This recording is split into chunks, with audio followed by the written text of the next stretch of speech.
Most important thing to consider before even thinking about making a video about talking about Neigong, Qigong abilities, Qigong skills, even entry level things, even the training method, different lineages or whatever. The question, what to consider is, how can I keep whatever I say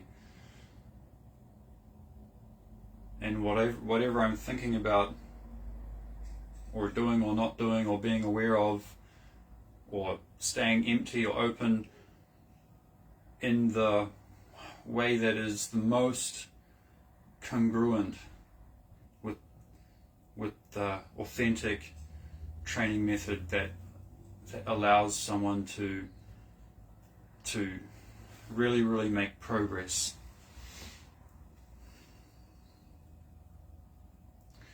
So having said that, and being thus aware of this point of view from which I should be critiquing myself, and other people should even be critiquing and thinking, what might this guy be wrong about, or what could this guy do better, or what should he not have said. So being aware.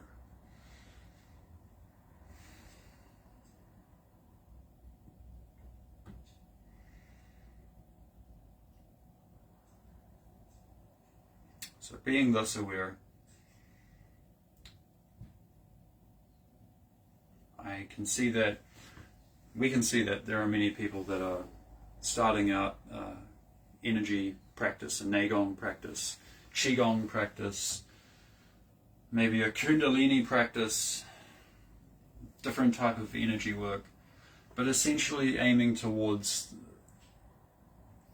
having in common that it's about building health as a foundation. You have to have the right parameters in place first, like the most basic lifestyle parameters that we can consider, like the sleeping pattern, the diet, the environment a little bit. You can't really change the environment, but to some degree we do have to consider, am I living next to a big stinky factory that's pumping out plastic fumes, or are there chemtrails in the sky that are dropping lithium and God knows what else, Does fluoride, is it really bad? Is the amount that they put in the drinking water, is it really that bad? What are the statistics? If you want to build energy, just like if a person wants to become rich, you got to differentiate your yin and yang. What corresponds to liabilities? What corresponds to assets? Got to accumulate the assets, get rid of the liabilities. So if you want to build your health and build energy, make your body strong, and make your nervous system, most importantly, strong and able to handle, huge amounts of energy, so that you can charge up, Kamehameha levels of chi, What do we need in place to get there? And then we need to consider not just the internal conditions, but the external conditions, and we need to think about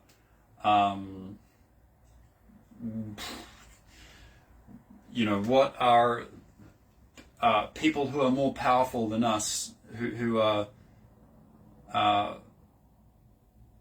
in some way, because we give them power, we pay tax, or we give them a certain amount of trust, because this is the way society has been set up. But what are they doing, and which of what they're doing, what corresponds to a asset, what corresponds to a liability, to our health, to other people, to themselves. You know, we got to think about this.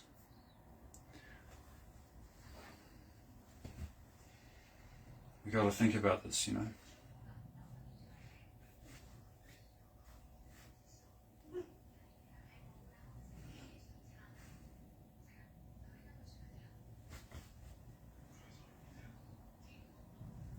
Because some parts of this, you know, God-forsaken place, if you have a gun, you know, you have a 50-50% chance of survival in a dire situation. If you don't have a gun, you've realistically got a 0% chance. Or, you know, you can say to the person, oh, please take my money, or take my passport. No. They want your organs. They want your heart. 500,000 US on the black market. You know, your liver, 300,000 on the black market. Each of your corneas, 5,000. Your blood, 1,500 per liter. Each, you know, square of skin, you know, 2,500. We're looking at, like, you know, $4-5 million right here that they can make. Why do they want your wallet or your passport for?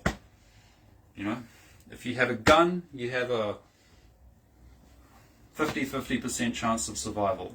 If you don't have a gun, so same thing about mind power, you know. In some situations on this planet, if you got your mind power switched on, you've got a pretty good chance of survival, you know.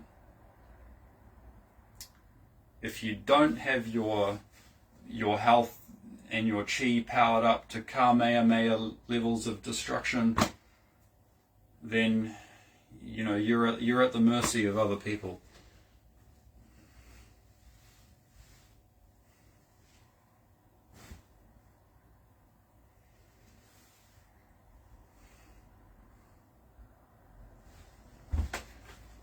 Okay, so now I got to reduce back down to 0.